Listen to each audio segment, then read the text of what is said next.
آج میں آپ کو عائشہ، رضوانہ اور عبداللہ کی کہانی سناتا ہوں۔ یہ تینوں ایک کالج میں پڑھا کرتے تھے اور اتنے اچھے فرینڈ تھے کہ لوگ اسے تیروا کہا کرتے تھے۔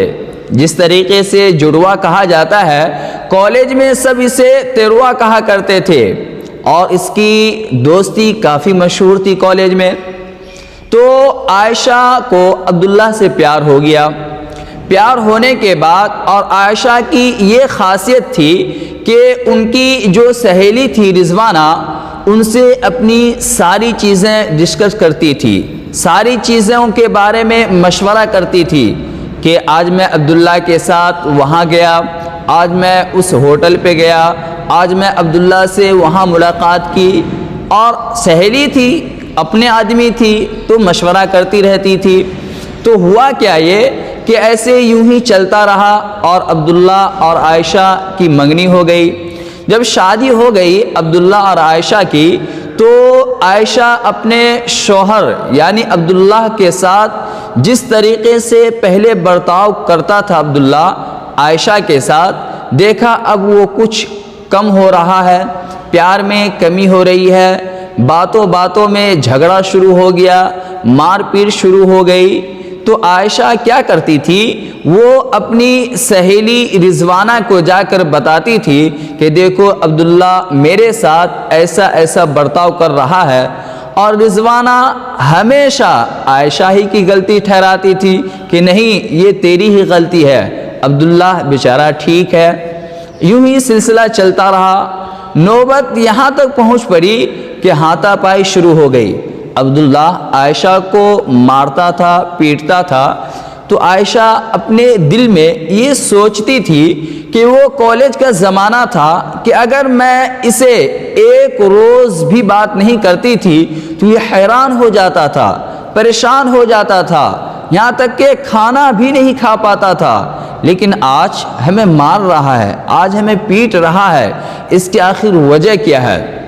رضوانہ اور عبداللہ اپنے موبائلوں کی حفاظت کیا کرتے تھے، کبھی بھی اس کو ہاتھ میں موبائل جانے ہی نہیں دیا عائشہ کے ہاتھ میں۔ تو عائشہ نے ایک دن سوچا کہ کس طریقے سے میں رضوانہ کا موبائل لے کر اس کا موبائل چیک کروں کہ آخر اس کے موبائل میں ہے کیا کیا چیز۔ تو عائشہ نے ایک روز رضوانہ کی دعوت کی اور وہ گھر پر آئی، تو عائشہ اس کا جب موبائل چیک کرتی ہے تو یہ معلوم ہوتا ہے کہ رضوانہ اور عبداللہ کافی دنوں سے کانٹیکٹ میں ہے، کافی دنوں سے عبداللہ اور رضوانہ کی باتیں ہو رہی ہے، صدیوں گزر گئے ہیں، اور موبائلوں میں دونوں کے ایک ساتھ فوٹو کافی سارے ہیں، رضوانہ کے اور عبداللہ کے کافی سارے فوٹو ہیں۔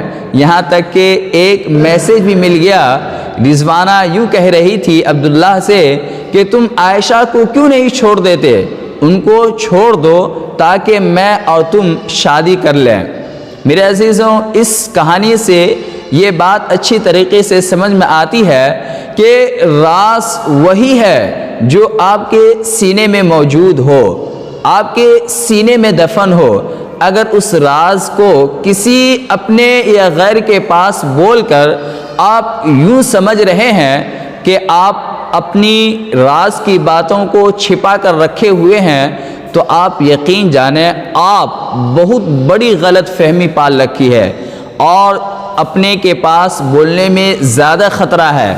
اگر کسی اپنے کے پاس آپ راز کی باتیں بولتے ہیں تو وہ گانٹھ باندھ کے رکھتا ہے، وہ ایک چیز پہ نوٹ کر کے رکھتا ہے، اور وقت بوقت آپ کے منہ پر نکال کر اس بات کو مارتا رہتا ہے۔